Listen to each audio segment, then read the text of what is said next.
주기도문 두 번째 시간이에요. 두 번째 시간. 자, 오늘 제목이 뭐죠, 여러분? 네, 이름이 거룩히 여김을 받으시오며라는 제목입니다. 우리 주기도문 성경 말씀 그대로죠. 자, 여러분, 제가 지난주에 이 주기도문의 구조가 뭐와 같다고 좀 소개를 해 드렸어요. 그렇죠? 뭐였죠?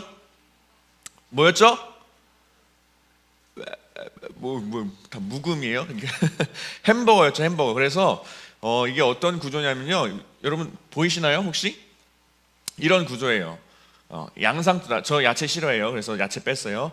그래서 패티가 두 개 있는 햄버거라고 얘기했었죠. 그래서 패티 빵 이렇게 소개를 했었습니다. 그래서 지난주에 하늘에 계신 우리 아버지요, 빵에 대해서 배웠고, 오늘 이제 두 번째 패티. 이제 두 번째 패티가 세 가지의 기도로 이루어져 있어요. 하나, 둘, 3번까지 있고, 두 번째도 패티에도 세 개의 기도문이 있고, 마지막 나라와 원세 영광이 아버지께 영원히 있사옵나이다 아멘. 여러분 이거 한번 기억하면 좋겠어요. 기억할 수 있겠죠, 여러분? 다른 것도 뭐 여러분 열심히 막 공부하고 영어 단어 막 외우고 막 수학 문제 푸는데 이 정도는 할 수 있잖아요, 그렇죠? 그래서 이렇게 패티 빵 해서 햄버거 구조로 되어 있다는 거 여러분 기억하면 좋겠고, 오늘은 그래서 이름이 거룩히 여김을 받으시오며라는 이 기도에 대해서 한번 해보도록 하겠습니다. 네, 오늘은 그래서 이름이 거룩히 여김을 받으시오며, 우리가 늘 이야기했죠. 지난주도 얘기했죠. 이 주기도문이 우리에게 굉장히 익숙한 기도인데, 우리가 무슨 주문처럼 막 외우고 뭐 가위 눌렸을 때 하늘 계신 우리 아버지 이렇게 하는 게 아니라고 했죠. 굉장히 이 복음과 이 우리의 믿음에 함축된 내용이 다 담겨져 있는 중요한 기도문이라고 했어요. 중요하기 때문에 우리가 하는 이 주기도문, 이 기도의 내용이 어떤 의미를 가지고 있는지 알고 기도하는 게 더 중요하다라고 했습니다. 그래서 오늘 두 번째 시간에는 이름이 거룩히 여김을 받으시오며라는 그 기도문으로 한번 말씀을 나눠보도록 하겠습니다. 여러분, 오늘 이름이 거룩히 여김을 받으시오며라고 하면서 맨 앞에 뭐가 나오죠? 뭐가 나와요? 이름이 나오죠. 이름, 그쵸? 여러분 다 이름이 있죠? 민서, 제 이름 뭐예요? 준서야, 내 이름 뭐야? 내 이름. 형준이요. 형준이. 이거 반말 아니에요, 여러분? 반말 아니야? 그래, 형준, 김영, 그래도 내 이름 기억해주고 맨날, 막 이렇게 막 가끔 막 이러고 막 불러가지고 내 이름 모를 줄 알았는데, 어쨌든 저 이름이 있고, 여러분도 다 이름이 있습니다. 그쵸? 여러분, 그런데 그 당시 예수님께서 이 말씀을 하셨을 당시의 그 문화를 우리가 좀 살펴보면, 우리가 뭐 구약 시대에도 그렇고 예수님 오셨던 그 신약 시대에도 그렇고, 이 유대 문화 속에서는요, 이 어떤 사람의 의미가 굉장히 중요했어요. 그냥 우리가 부르는 호칭 이상의 의미를 가지고 있었던 게 그 당시의 이름이었습니다. 이름이 그 사람의 본질을 나타내주고, 이름이 곧 그 사람이에요. 이름이 곧 그 사람의 정체성을 나타내주는 굉장히 중요한 의미를 가지고 있었습니다. 그래서 뭐 여러분의 이름의 의미도 굉장히 중요한 의미를 가지고 있지만, 그 당시 문화에서는 그 이름이 곧 그 사람이었어요. 그 사람의 존재의 본질을 나타내는 게 바로 그 한 사람의 이름이었습니다. 그러니까 이름이 얼마나 중요했었는지 우리 알 수 있겠죠. 그래서 우리가 성경 말씀을 보더라도 이름이 얼마나 중요했는지, 하나님께서 성경 말씀에 보면 어떤 인물들의 이름을 바꾸시는 내용을 우리가 발견할 수 있어요. 아브라함, 여러분들이 잘 알고 있는 아브라함 있죠. 아브라함, 원래는 아브람이었지만 아브라함으로 하나님께서 그 정체성을, 그 존재의 본질을 완전히 바꿔주셨고, 또 그의 아내 사라도 사라로 바꿔주시면서 완전히 그 사람의 존재의 본질을 바꿔주신 것을 알 수 있습니다. 또 야곱이라는 사람도 나중에 하나님께서 이스라엘이라고 하나님께서 불러주셨죠. 굉장히, 그래서 이 이름이 달라짐에 따라 그 사람의 인생의 모습이 달라지고, 그 사람의 존재의 본질이 달라지는 그런 모습들을 우리 성경 안에서도 굉장히 많이 볼 수 있습니다. 여러분, 라틴어 중에요, 이런 단어가 있어요. 모멘 에스트 오멘이라는 이 표현이 있는데요, 이게 뭐냐면요, 이름이 곧 징조라는 표현이에요. 라틴어 사용되는 표현인데, 이름이 곧 징조다. 그래서 어떤 이름을 보면은 딱 그 이름을 듣자마자 아니면 그 이름을 보자마자 떠오르는 그 징조가 있다라는 거예요. 떠오르는 쉽게 말해서 이미지가 있다라는 거예요. 여러분 김형준 전도사라고 들었을 때 또는 그 이름을 봤을 때 여러분 안에 떠오르는 이미지가 있을 거 아니에요. 그렇죠? 없어요. 관심이 없죠. 그렇죠? 저한테 관심이 없죠. 우리 상우야, 전도사님 생각했을 때 어떤 이미지가 먼저 떠올라? 키가 크다. 좋아요. 고마워요. 칭찬이에요. 자, 우리 혜민아, 전도사님 딱 이름 들었을 때 어떤 이미지가 떠올라요? 하얗다. 그렇죠. 하얗다. 제가 원래는 이런 별명이 없었는데 하얀데 요즘 살이 불어나가지고 뭐라고 했더라? 곰 같아진다고 점점 백곰 같아진다고 누가 얘기했어요. 어쨌든 하얗다. 영민아, 전도사님 생각하면 어떤 이미지가 떠올라? 잘생겼다. 역시 우리 박수 한번. 야, 잘생겼어. 나도 알아요. 네. 자, 이렇게 어떤 사람을 딱 이름을 듣자마자 떠오르는 이미지가 있다라는 거예요. 전도사님도 우리 상우의 이름을 떠올렸을 때 굉장히 성실한 우리 친구라고 떠올리기도 하고, 또 우리 희수를 생각했을 때 굉장히 밝고 유쾌한 이미지를 떠올릴 수 있고, 또 누가 있을까?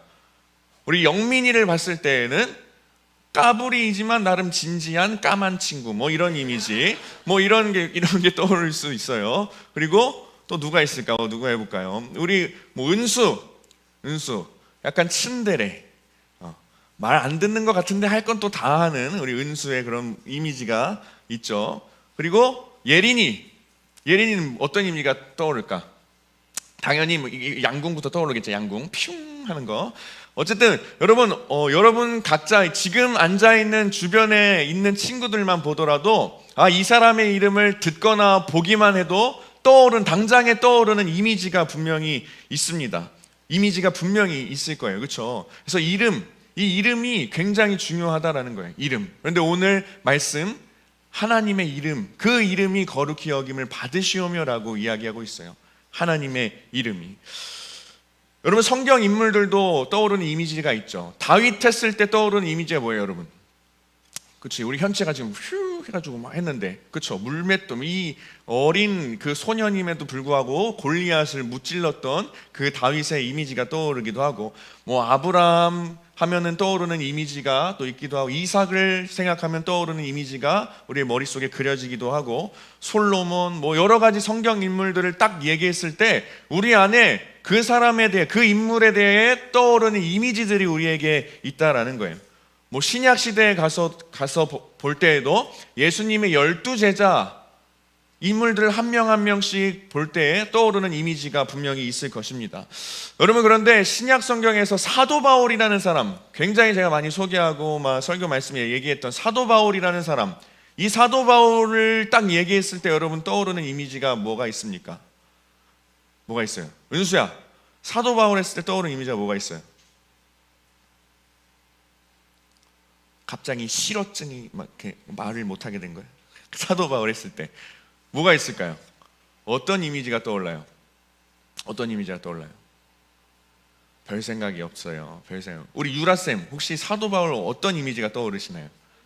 열정. 그쵸? 열정. 이 복음을 들고 엄청나게, 오늘 담임 목사님도 설교 초반에 말씀하셨는데 엄청 지구 거의 반바퀴 맞나요? 하여튼 그 정도를 걸어 다닐 만큼의 복음 들고 열정을 가지고 전도했던 그 사도 바울, 예수님 만난 이후에 이런 이미지들이 우리에게 떠오릅니다. 이 사도 바울. 여러분, 그런데요, 사도 바울 하면은 굉장히 위대한 복음 전도자, 그리고 예수님을 굉장히 사랑했던 사람, 모든 인생을 예수님, 그 하나님의 말씀 전하는 데 다 투자했던 사람으로 우리는 딱 그 사람, 이 사도 바울의 이미지를 그리게 됩니다. 근데 이 사도 바울을 사도 바울 되게 한 주변의 사람들도 있었어요. 그래서 사도 바울에게 있어서 사도 바울 또한 어떤 사람들을 생각할 때에 굉장히 사도 바울에게 중요한 이미지로 떠오르는 사람들이 굉장히 많이 있었습니다. 그래서 여러분 로마서에 보면요, 로마서 16장 말씀이 약간 여러분 로마서 알죠?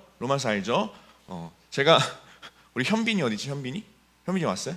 아직 안 왔구나. 그래요. 어쨌든 제가 여러분들 이렇게 자주 만나고 이야기하다 보면은 성경이 구약과 신약으로 이루어져 있다라는 것을 모르는 사람들도 있더라고요. 네, 이해합니다. 한 가지 뭐 여담이지만 저도 어릴 때 성경고시 이거 봤거든요. 어릴 때 성경고시 문제 중에 성경은 뭐뭐와 뭐뭐로 되어 있다. 그러면 정답이 뭐예요? 구약과 신약이잖아요. 근데 그때 제가 어린 나이였는데 저 창피하지만 저 아버지가 목사님인데도 뭐라고 적었냐면요, 성경은 성경과 찬송가로 되어 있다 이렇게 적어가지고 아버지가 그 채점한 그걸 보고 야, 넌 목사 아들이 이렇게 적으면 어떡하냐고 약간 좀 창피했던 적이 있어요. 어쨌든 여러분들을 만나다 보니까 저와 비슷한 사람들이 있더라고요. 뭐 신약과. 그래서 제가 설명했어요. 자, 여기 성경책을 보면 검은색으로 되어 있는 게 구약이고 빨간색으로 표시되어 있는 게 신약이야 막 이렇게 설명하기도 했는데, 어쨌든 로마서, 신약 성경 말씀 중에 로마서라는 성경이 있습니다. 그래서 이 로마서는요 굉장히 이 복음의 굉장히 그 뜨거운 내용들, 그 우리에게 주어진 선물과도 같은 그 복음, 하나님의 은혜, 예수 그리스도의 사랑, 그 내용이 담겨 있는 이 복음의 진수와도 같은 내용이 로마서 말씀인데, 로마서 16장 말씀이 약간 부록과도 같은 말씀이에요. 부록과도 같은 말씀이에요. 근데 부록이라고 해서 중요하지 않다는 것은 아니고, 이 16장에 가보면 사도 바울에게 굉장히 중요한 이미지처럼 떠오르는 사람들을 열거하고 있어요. 그래서 사도 바울이 뭐 누구누구에게 문안하오니, 뭐 이 사람은 나에게 뭐 이런 사람이고 막 이런 그 굉장히 그런 내용들이 많이 있습니다. 그래서 16장 1절에서 2절까지 보면은 베베라는 사람이 나와요. 이 사도 바울에게 있어서 굉장히 중요한 사람, 이 베베라는 이름을 떠올리면 사도 바울에게는 어떤 이미지였냐면, 그 베베라는 사람이 여러 사람과 나의 보호자가 되었습니다. 이 사도 바울에게 있어서 베베라는 이름은, 이 베베라는 사람은 보호자, 사도 바울에게도 보호자가 되었던 사람으로 소개가 되고 있어요. 그리고 3절에서 4절에 보면 브리스가와 아굴라라는 사람을 또 소개하고 있는데, 이 사람들은 사도 바울에게 어떤 이미지를 가지고 있었냐면, 그들은 내 목숨, 그러니까 사도 바울 자신의 목숨을 위하여 자기들의 목도 내놓을 정도로 열정과 사랑과 그 사도 바울 향한 그 순종과 그런 마음들이 대단했던 사람들. 그래서 이 사도 바울이 자기의 삶에서 잊을 수 없는 사람들이었던 거예요. 이 베베와 브리스가와 아굴라, 또 그 뒤에는 에베네도라는 사람도 나오고, 안드로니고와 유니아에 대해서도 나오고, 우르바노와 스다구, 막 여러 사람 쭉 열거를 합니다. 그래서 사도 바울 자신의 인생에 있어서 이 사람 하면 나에게는 이런 사람, 이 사람하고 얘기하면 나에겐 이런 사람이었지 떠올릴 수 있는, 굉장히 이 사도 바울을 사도 바울 되게 했던, 인생 가운데 기억하지 않을 수 없던 사람들이 이 로마서 16장의 내용에 쭉 나오게 됩니다. 여러분에게 있어서 그런 사람들이 혹시 있나요?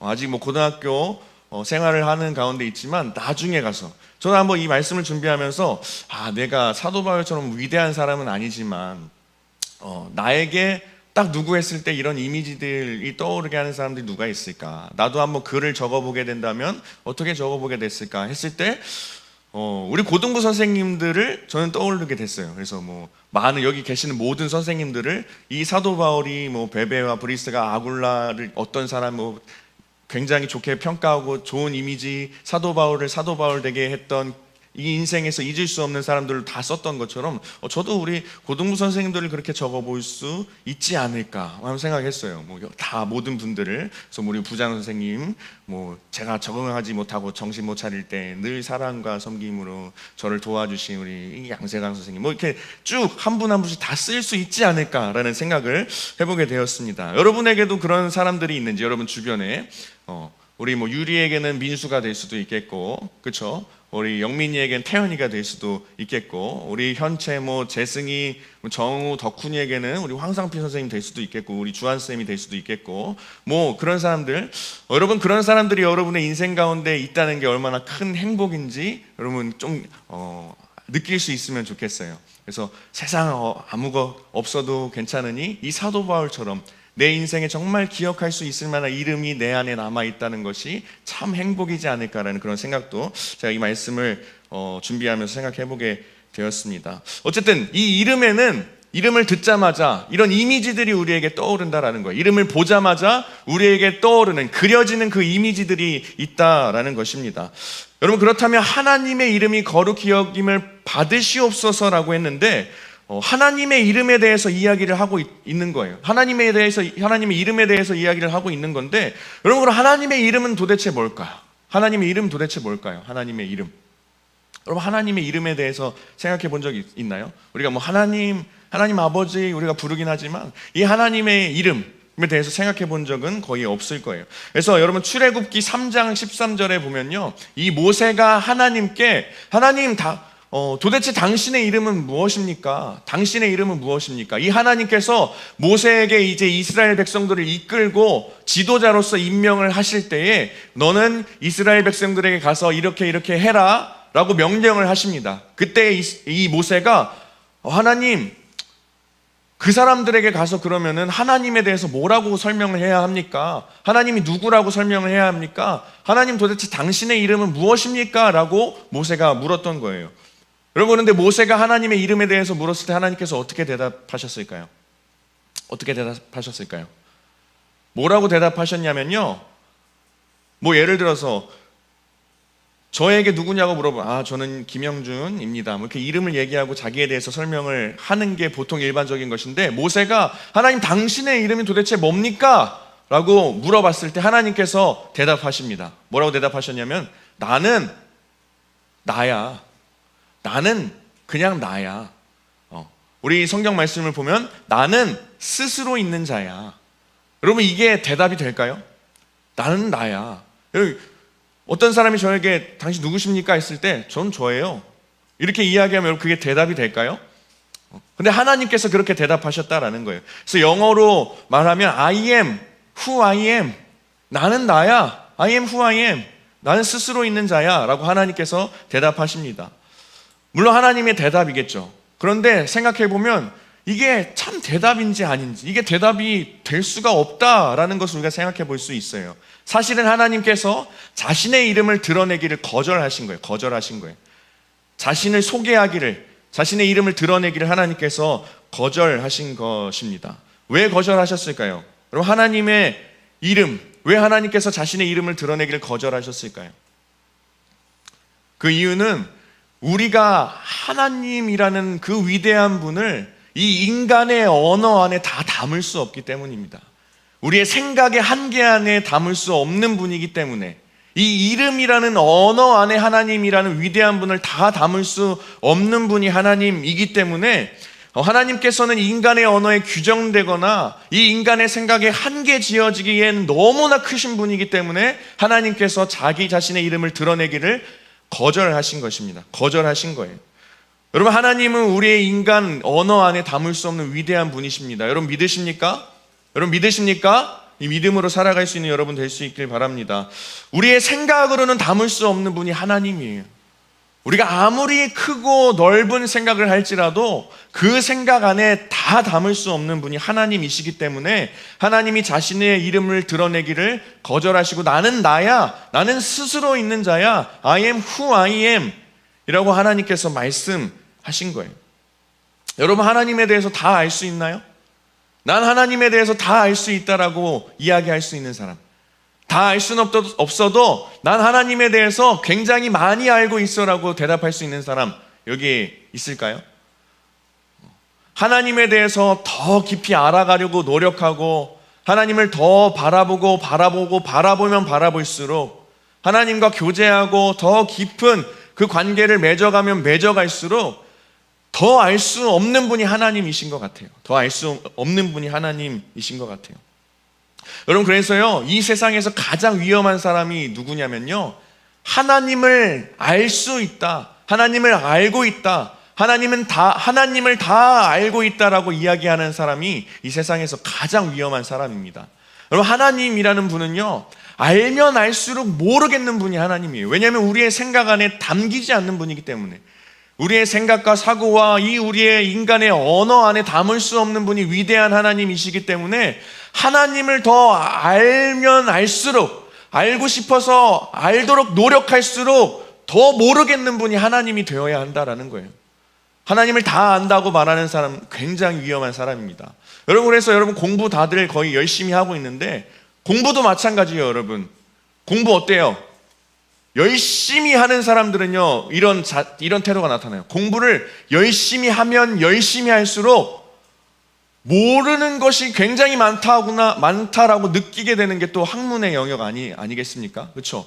공부를 열심히 하는 사람들은 하면 할수록 내가 모르는 게 너무 많이 발견돼. 하면 할수록 내가 정말 부족하다는 것을 발견할 수 있어 라고 이야기하는 사람들이 진짜 공부 열심히 하는 사람들이에요.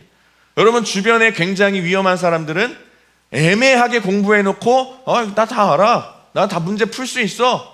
굉장히 위험하죠. 시험 다 틀리고 막 비 내리고 막 이런 사람들, 애매하게 공부하는 사람들. 여러분, 마찬가지입니다. 하나님을 알면 알수록, 알아가려고 노력하면 노력할수록 더 모르겠는 분이 하나님일 수밖에 없어요. 왜냐하면 너무 크신 분이기 때문에, 너무 위대한 분이기 때문에 그렇습니다. 여러분, 소크라테스라는 사람 잘 알고 있죠? 소크라테스 뭐 야구 응원가에도 막 이런 거 있는 것 같은데, 그렇죠? 소크라테스 그렇죠? 어쨌든 이 소크라테스 여러분 잘 알고 있죠? 이 소크라테스라는 사람은요 당시 이 그리스 아테네에서 가장 지혜롭다라고 평가받았던 사람이에요. 그런데 이 소크라테스가 자기 자신을 생각할 때에는 그렇지 않다라고 생각을 했었다고 해요. 나는 그렇게 지혜롭지 않은 사람 같은데 라고 하면서 당시 그 그리스 아테네에 있는 모든 지혜롭다고 평가받는 모든 사람들을 다 찾아가면서 질문하고 대화하고 깊은 이 지성적인 대화를 나누고 있는데, 그 가운데 이 소크라테스가 발견하게 된 건 뭐냐면요, 깊이 이야기하고 하면 할수록 지혜롭다라고 평가받는 그 이야기하는 대상들이 그들이 알고 있는 지식, 그들이 이야기하고 있는 알미라는 그 영역이 잘못된 알미라는 것을 깨닫게 되었다고 해요. 그래서 그 경험 후에 이 소크라테스가 나는 내가 모른다는 것을 안다는 점에서 가장 지혜롭다라고 이야기를 했다고 합니다. 여러분, 이만큼 마찬가지예요. 우리가 하나님을 다 알 수 없어요. 하나님을 다 알 수 없습니다. 위대한 하나님을 다 알 수 없어요. 우리의 생각 안에 담을 수 없는 분, 알아가면 알아갈수록 모르겠는 분, 이분이 하나님이라는 것입니다. 여러분, 그래서 하나님께서요 이 모세, 다시 말씀으로 돌아가자면 모세가 하나님께 당신의 이름은 무엇입니까? 라고 질문했을 때 나는 나다라고 하면서 이제 그 뒤에 내용을 보면은 뭐라고 말씀하시냐면, 나는 너희 조상의 하나님이다. 나는 너희 조상의 하나님인데 아브라함의 하나님이고 이삭의 하나님이고 야곱의 하나님이다 라고 이야기하세요. 그러니까 이름을 직접적으로 드러내시진 않지만 거절하셨어요. 왜냐하면 다 알 수 없기 때문에. 그러나 너 모세, 그 이스라엘 너희 조상들이 경험했던 하나님이 나야. 아브라함이 경험했던 하나님이 나고 이삭이 경험했던 하나님이 나고 야곱이 경험했던 하나님이 나야 라고 하나님께서 말씀하시는 거예요. 그 인간들이 경험했던 그 경험도 위대한 경험이죠. 그 경험했던 하나님이 바로 나야. 그 경험들에 빗대어서 하나님 자신을 소개하고 계십니다. 그렇게밖에는 소개할 수 없었던 거예요. 여러분, 이렇게 크신 분이 하나님입니다. 여러분 믿으십니까? 이렇게 위대하신 분이 하나님이라는 거예요. 여러분, 이렇게 크신 분이, 이렇게 위대하신 분이 우리를 자녀 삼아 주셨어요. 지난주에도 얘기했죠. 우리가 아버지, 아빠라고 부를 수 있는 하나님이라고. 우리와 가까워지기를 원하시는 분, 그래서 아빠로서, 이 하늘에 계시는 아버지로서 우리를 자녀 삼아 주신 하나님, 그 하나님께서 우리와 함께 하십니다. 정말 우리 인간의 생각과 틀 안에 가두어 놓고 생각할 수 없는 위대한 하나님께서 우리를 찾아오시고 지금도 여러분들과 함께 하십니다. 여러분 믿으십니까? 여러분, 그 믿음으로 날마다 하루하루를 살아갈 수 있으면 좋겠습니다. 여러분, 그래서 이 하나님에 대한 이름에 대해서 우리가 조금이나마 알게 되었다면 그 다음은 뭐죠? 하나님의 이름이 거룩히 여김을 받기를 기도하고 힘써야 합니다. 하나님의 이름에 대해서 알았다면, 그 위대하신 우리 아버지 하나님에 대해서 알았다면 그 하나님께서 거룩히 여김을 받을 수 있도록 우리가 날마다 기도하고 힘써야 한다라는 거예요. 여러분, 우리가 기도하는 이 기도가 그냥 문자적으로 외우고 끝나는 것이 아니라 정말 실제적으로 우리를 통해서 하나님께서 그 하나님의 이름이 거룩히 여김을 받으시도록 우리가 힘써 기도하고 실제로 그렇게 살아야 한다라는 것입니다. 여러분, 거룩이 뭐죠? 거룩이 뭐예요? 거룩은 구별되다라는 뜻이에요. 구별되다라는 뜻이에요. 거룩은 구별된다라는 의미입니다. 여러분, 거룩하다라고 했을 때 여러분들 떠오르는 이미지는 또 뭐가 있을까요? 거룩한 사람 아니면 거룩한 자라고 했을 때 떠오르는 이미지가 있나요? 어떤 이미지가 있을까요? 여러분, 어떤 이미지가 있어요? 예린아, 어떤 이미지가 있어? 거룩한 사람이라고 했을 때. 거룩한 사람이 뭐야? 거룩한 사람이에요? 거룩한 사람? 거룩한 사람 이미지, 딱 떠오르는 이미지 뭐가 있을까요? 우리 서연아, 어떤 이미지가 떠올라?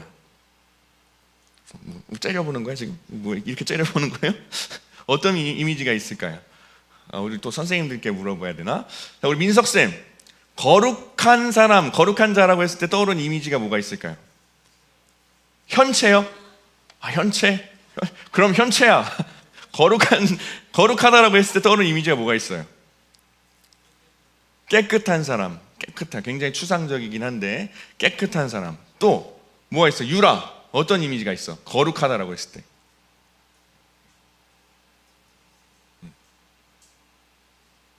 별로 거룩에 대해서 생각하고 싶지 않아요? 거룩에 대해서 생각하고 싶지 않구나. 어쨌든 여러분, 거룩한 사람, 우리 교회 안에서 우리 신앙생활하는 사람들 중에 저 사람은 참 거룩한 사람이야 라고 했을 때는 그 사람은 어떤 사람일 것 같아요?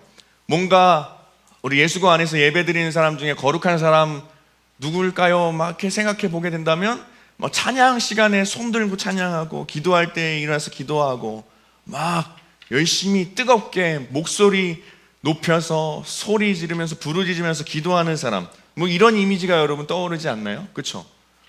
분명히 이런 이미지들이 우리 가운데 분명히 있을 거예요. 찬양할 때 기뻐하고 또 눈물 흘리면서 찬양하고, 여러분 다 좋습니다. 이런 거룩한 이미지들이 우리 안에 또 그려지는 이미지이겠죠. 여러분들 한번 질문해 볼게요.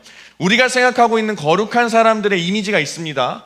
기도 열심히 하고, 손 들고 찬양하고, 기뻐하고, 뛰면서 찬양하고, 부르짖으면서 기도하고, 무릎 꿇고 기도하고, 뭐 여러 가지 거룩한 사람에 대한 이미지가 있는데, 여러분 만약에 그런 사람들이 이 교회 문 밖을 벗어나서 일상생활로 돌아가자마자 세상 사람들과 똑같이 살아간다면 여러분 그 사람은 거룩하다라고 이야기할 수 있습니까?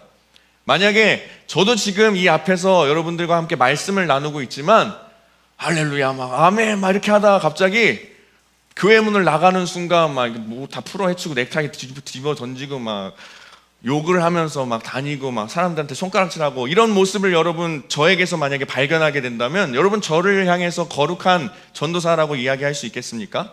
없어요. 아무리 이 공간에서 찬양하고 뭐 기도하고 다 좋아요. 그런 모습도 좋지만 우리의 일상으로 돌아가서 세상 사람들과 별반 다르지 않게 살아간다면 전혀 거룩하지 않다라고 우리는 이야기할 수밖에 없습니다. 여러분 교회 안에서는요, 이 교회 안에서는 굉장히 신앙이 좋은 사람, 믿음의 사람이라는 이미지로 살아갈지라도 삶의 자리로 돌아갔을 때에 여러분들이 만나는 이웃들과 아름답지 못한 모습으로 지내게 된다면 거룩하다라고 말할 수 없습니다. 우리 교회 안에서의 모습과 여러분들 삶에서의 모습이 일치되어야 그 사람을 거룩한 사람이다라고 이야기할 수 있는 거예요. 일치가 되지 않는 사람들은 뭐라고 할 수 있습니까? 그냥 교회 다니는 사람이죠. 처치 고어, 그냥 교회 다니는 사람이라고 이야기할 수 있습니다. 여러분 하나님의 이름이 거룩히 여김을 받는다, 이 하나님의 이름이 거룩히 여김을 받는다라는 기도는요, 우리의 모든 모습을 통해서 하나님께서 정말 거룩히 여김을 받으셔야 한다는 거예요. 우리의 일상의 모습들을 통해서도 우리의 모습을 보면서 다른 사람들이 하나님 저런 분이시구나, 우리의 거룩한 삶의 모습을 보면서 하나님 거룩한 분이시라고 여김을 받을 수 있게 우리가 기도만 하는 것이 아니라 그렇게 실제적으로 살아갈 수 있어야 한다라는 거예요. 물론 우리가 먼저 하나님의 이름을 거룩히 여겨야겠죠. 하나님의 이름 거룩하십니다 날마다 높여드리고 기도해야겠죠. 그 다음에 더 나아가서 다른 사람들이 우리의 모습을 통해 하나님의 이름을 거룩히 여김을 받으시옵소서라고 똑같이 기도할 수 있도록 그렇게 실제적으로 살아갈 수 있어야 한다라는 거예요. 우리가 거룩하게 살아갈 때에 정말 우리의 일상생활에서도 거룩한 모습으로 살아갈 때에 많은 이들이 나의 모습을 보고 하나님의 이름을 거룩하게 여기는 데까지 이르러야 한다라는 거예요. 여러분, 그래서 이 주기도문의 기도는요, 하나님의 이름이 거룩히 여김을 받으시옵소서 라고 그냥 끝내버리고 그렇게 살아가는 것이 아니라, 그렇게 기도하고 전심으로 기도하고 그렇게 살아갈 수 있어야 한다라는 거예요. 그렇게 살아갈 수 있어야 한다라는 것입니다. 여러분, 그렇게 살아가지 못하는 사람들, 교회 안에서의 모습과 교회 바깥에서의 모습, 그 모습이 차이가 있는 사람, 이런 사람들을 하나님께서 이사야 말씀을 보면 역겹다라고 말씀하세요. 역겹다라고 말씀하십니다. 그럼 여러분, 이 교회 안에서 찬양하고 기도하고 거룩을 위해서 달려가는 여러분의 모습들이 여러분 일상생활에서도 똑같이 적용될 수 있기를 간절히 소망합니다. 여러분, 그렇게 살아가는 여러분 될 수 있으면 좋겠어요. 여러분은 거룩한 삶이란 무엇일까? 거룩한 삶이란 무엇일까라고 했을 때 이 화면에 띄어져 있는 레위기 말씀을 통해서 거룩한 삶에 대해서 알 수 있습니다. 레위기 19장 2절 말씀에 보면은 너희는 거룩하라 라고 말씀하세요. 너희는 거룩하라. 이는 나 여호와 너희 하나님이 거룩함이니라. 우리에게 거룩할 것을 하나님께서 명령하고 계시는데, 자, 그럼 거룩의 내용이 뭐가 있을까요? 라고 했을 때 우리 화면 넘겨주세요. 거룩의 내용에는 뭐가 있을까요? 우리 레위기 19장 이후의 말씀들을 또 쭉 살펴보면, 기니까 읽진 않을게요. 근데 보면은 곡식을 거둘 때 반 모퉁이까지 다 거두지 말래요. 곡식을 거둘 때 모조리 몽땅 다 거두지 말라라고 말씀하십니다. 떨어져 있는 이삭 줍지 말라고 하나님께서 말씀하십니다. 포도원에 있는 그 포도 열매를 다 따지 말라라고 하나님께서 말씀하세요. 떨어진 열매도 주워서 가져가지 말라라고 말씀하십니다. 왜냐? 가난한 사람들, 그 곡식이 없어서 굶주려서 죽어가는 사람들을 위해서 그걸 놔두라고 얘기하시는 거예요. 그 열매를, 그 땅에 떨어진 열매라도 먹을 수 있게 그 사람들을 위해서 다 베어가지 말고 다 열매를 걷어가지 말라라고, 땅에 떨어져 있는 것까지 욕심내면서 가져가지 말라라고 하나님께서 말씀하시는 거예요. 너희는 거룩하라라고 말씀하시면서 실제적인 삶의 실천, 실제적인 삶에서 우리가 어떻게 살아가야 하는지 이렇게 말씀하고 계신다라는 것입니다. 이게 거룩이고 이게 구별된 삶의 모습이다라는 거예요. 여러분, 이렇게 살아갈 수 있는 여러분 될 수 있기를 바랍니다. 그래서 여러분 주변에 있는 가난한 이들을 위해서 마음을 쓸 수 있어야 됩니다. 상대적으로 내가 더 많은 것을 가지고 있다면 나보다 상대적으로 적게 가지고 있는 사람을 향해서 구원의 손길을 내밀고 도와줄 수 있어야 합니다. 여러분, 독점하면서 살아가는 것은요, 거룩의 삶이 아니라는 거예요. 독점하고 욕심 부리면서 살아가는 삶이 하나님께서 원하시는 삶이 아니라는 것입니다. 거룩한 삶을 유지하면서 살아가야 하는데 그 실천으로서 이런 모습들을 우리가 배우고 닮아갈 수 있어야겠죠. 이게 하나님의 뜻이고 이게 하나님께서 우리에게 바라시는 모습이고 이게 하나님의 이름이 거룩히 여김을 받게 되는 우리의 삶의 실천의 모습이라는 거예요.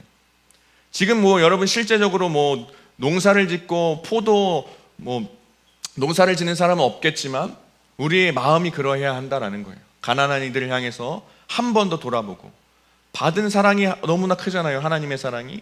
그 사랑을 나눠주고 살아갈 수 있는 그런 모습들이 여러분 가운데 있어야 한다라는 것입니다. 그게 하나님의 뜻이고 하나님의 바람이고 그게 하나님의 이름이 거룩히 여김을 받을 수 있게 하는 우리 삶의 모습이라는 거예요.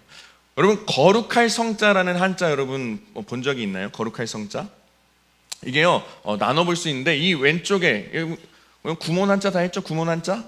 구몬 한자 했죠? 이게 뭐예요, 이거? 뭐예요? 요즘은 저는 어릴 때 구몬 한자 했었는데, 구몬 한자 막 중간에 하기 싫어가지고 몇 장 뜯어가지고 엄마 몰래 막 이렇게 하고 했었는데, 근데 한자 귀는 뭐예요?